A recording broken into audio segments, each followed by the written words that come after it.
Hi, this is Michele Replogle, your partner in real estate. Hey, if you haven't yet, please subscribe and possibly share my videos. It really helps me get my reach and helps me spread the wonderful news about real estate. Anyway, let's get to it. Market statistics for this week. Remember, Santa Cruz County only, so that's from Watsonville all the way to the top of Boulder Creek, single family homes only. This week we have 39 new listings. We have 5 price reductions, which I can't even imagine where. 44 pending and contingent. Remember, those are the ones that are gone into contract. Transaction fell through 3. That's actually average. Sold 37. And active inventory 148. That's actually up 15. That's great. We're starting to edge in a little bit.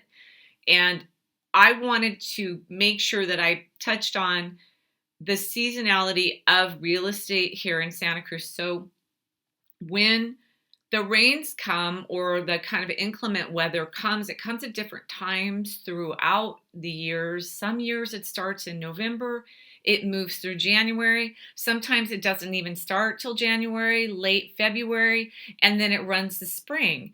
And that tends to tamp down the listings a little bit because showings in the rain aren't really that fun. The house is darker. The sellers are very concerned about people tromping through their house with wet feet. It's just not optimum, and it can kind of change the market a little bit. If we have a sunny, kind of hot spring, and we've had those, we will have a sunny, hot real estate market. If we have inclement weather, rain throughout the spring, you will see showings, listings, and real estate kind of follow the weather patterns. Cannot tell you what that will do for pricing. I'm just telling you that when it looks a little uneven, that can be what it is. It can just simply be the weather. Today I want to touch on making a mistake. A lot of times buyers and sellers think they make a mistake when they are doing a real estate transaction.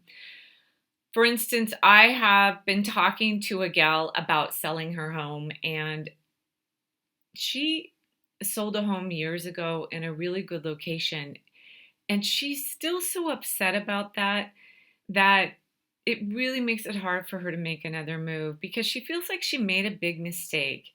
Now, I can't overcome that, and I completely understand it. What she really needs to understand is she did do the best that she could at the time. She probably needed to sell and downsize. It sounded like it with a very large house in an area of homes that need a lot of upkeep. So I really don't think anybody make mistakes. Real estate always has a lot to teach us as buyers and sellers and realtors and all the industry people involved, but I've never really seen any mistakes.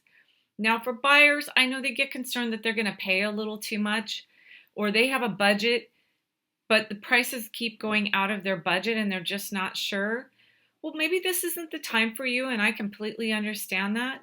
But also understand interest rates are lower than ever. There's more disclosure, more protections for you in place to actually tell you all about that property.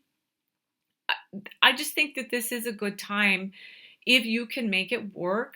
I know that some of the properties that you would love are just way out of reach, and some of them aren't really in the greatest location. But I am going into my 17th year of real estate. And short of the downturn where people were buying houses that really couldn't afford them and maybe shouldn't have been buying at that time, other people have done really well in real estate wherever they started. From a couple of years ago to what I usually recommend 7 to 10 years ago. The market always, if there's a correction, moves out of that and starts giving you equity build up.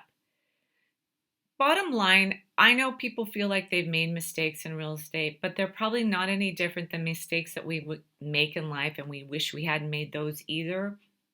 But if now's your time, be a little flexible on location if you're a buyer. And know that if you're a seller, just keep in mind why the reasons are that you're selling. Is it because you want to be closer to family? Is it because the home has too much upkeep and you really just aren't happy being there anymore? Keep all those things in mind when you're buying and selling, and you won't regret this transaction as much later. Michele Replogle, as always, here for you. Please email me, call me, text me. I'm going to be starting a podcast. You can just listen to me ad nauseum. Look forward to talking with you. Thanks so much.